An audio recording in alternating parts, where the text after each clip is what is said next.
Son corps était raidi, retourné comme quelqu'un qui se déforme sous la torture.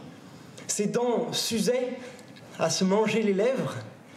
Sa boîte crânienne se développait outre mesure, comme sous la poussée du cerveau.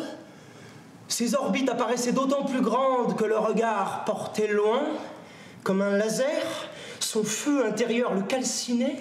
Sa voix était à la fois rauque et haute.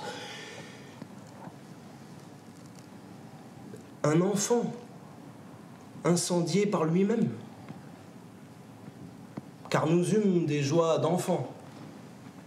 Une fois, dans Passy, la mère d'une jeune et belle actrice de notre connaissance nous invita à dîner. C'était une bourgeoise fortunée, soucieuse de montrer une attitude éclairée vis-à-vis de notre communauté théâtrale. Artaud prit ses bonnes intentions au pied de la lettre. Au milieu du repas, il se déshabilla jusqu'à la ceinture, m'invita à suivre son exemple et donna une démonstration d'exercice de yoga. Puis resta à moitié nu devant son élégante hôtesse, laquelle ne trouva pas de meilleur hommage à rendre à cette si délicieuse représentation que de se demander à haute voix comment la comédie française ne l'avait pas encore découvert. Mexico, 10 juillet 1936. Mon vieux barreau.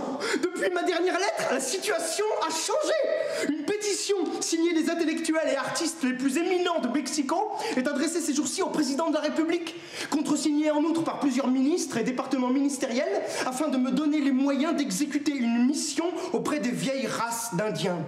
Il s'agit de retrouver et ressusciter les vestiges de l'antique culture solaire. Mais il faut me tenir en vie jusqu'à ce que tout soit prêt. Et tel Bernard Palissy, je brûle les meubles et vis en ascète et en désespéré. Il faut que mes amis de Paris m'aident. Je te demande donc sans plus attendre de faire un effort et d'envoyer ce que tu pourras. Soit que tu le réunisses entre amis, soit que tu me l'envoies directement. Je n'ai plus honte de te le demander car ma situation actuelle est grave. Mais le résultat de toute cette attente peut être fulgurant. Il faut qu'on me fasse confiance à Paris. Comme ici les milieux officiels me font confiance, mais ils sont seuls. Mon effort est désespéré. Fais un effort désespéré et d'urgence, surtout de grande urgence, car je suis à bout de force, de résistance et de réserve. Je n'en puis plus et je compte sur toi. Je vous ai écrit à la Comédie Française au moment de la première du Soulier de Satin, il y a 3 semaines ou 1 mois, et je me demande si cette lettre vous est parvenue. Vous devriez la réclamer. Jean-Louis Barrault, je n'en peux plus des distances qui nous séparent et de ne plus voir ceux qui me sont chers. Je sais que vous ne m'oubliez pas et que vous pensez souvent à moi, mais je vois que la vie vous retient par trop de soucis, de préoccupations, d'angoisse, et qu'elle vous empêche de me donner le signe que j'attends de vous. Peut-être vous retient-elle aussi par des charmes faux,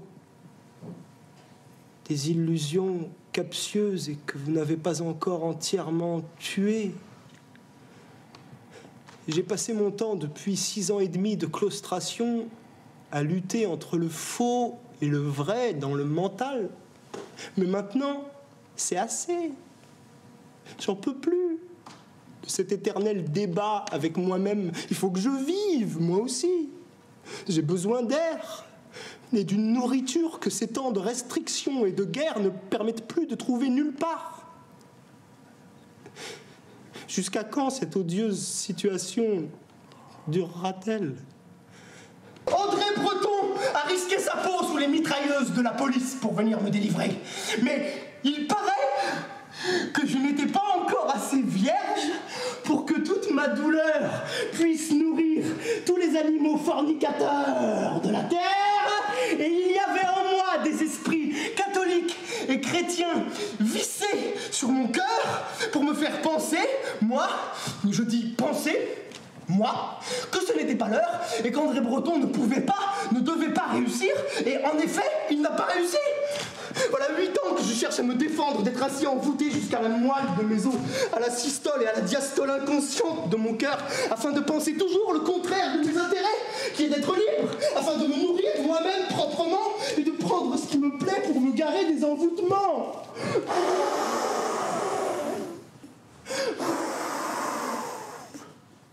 Quoi qu'il en soit, l'âme de Cécile morte et enterrée est revenue en âme de petite fille, et elle a sur la terre un corps, et voilà des années, et voilà 22 ou 23 semaines, c'est-à-dire depuis que j'ai rejeté et abominé moi-même le Christ, Lucifer, le christianisme, la religion catholique, ses messes, ses élévations, ses communions, voilà 23 semaines qu'elle cherche à pénétrer jusqu'à moi avec mes 2 plus grandes amies, les 2 Catherine qu'il est. Je vous demande de faire le nécessaire pour qu'elle puisse parvenir ici et d'avertir aussi Alain Cuny.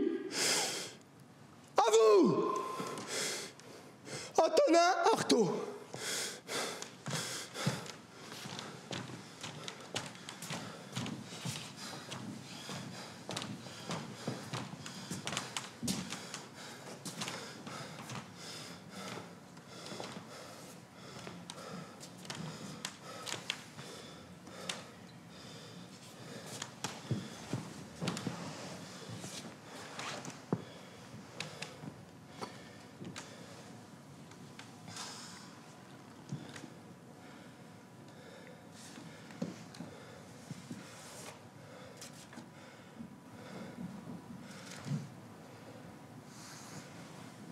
Il avait un front extraordinaire qu'il portait toujours en avant pour éclairer sa route. Il était d'une aristocratie fondamentale. Artaud était un prince.